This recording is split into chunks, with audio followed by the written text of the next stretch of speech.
Hello guys, magandang hapon. Nandito ako sa project site ng The Park at Lipa para mag-update po sa inyo or magbigay ng update tungkol sa construction ng ating mga amenities. Then ayan po, kita nyo na po yung ating clubhouse, then yung swimming pool.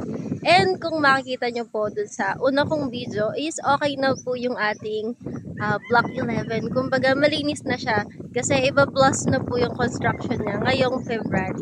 So, ayun guys, kitang-kita na yung clubhouse. And nandito ako sa dulo, by the way. So, this is 4 PM na ng hapon and ganito po yung climate natin paghapon. Pag dito kayo sa dulong part kasi napakarami pa po ng available sa mga block na to. Like dito sa block 15, itong hilera na to, yan, marami pa pong available dyan. And dito rin po.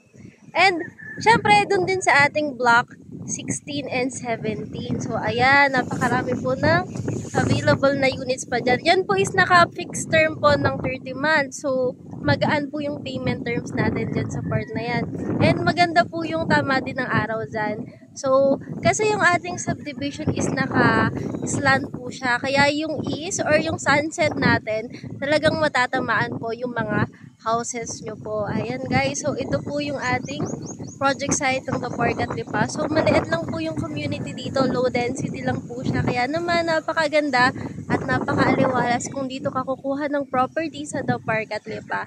So ayun guys, kung gusto mong makita yung buong project site, yung project units, and yung details or quotation ng mga property dito, i-message mo na ako at tutulungan kitang magkaroon ng sariling bahay dito sa Lipa, Batangas.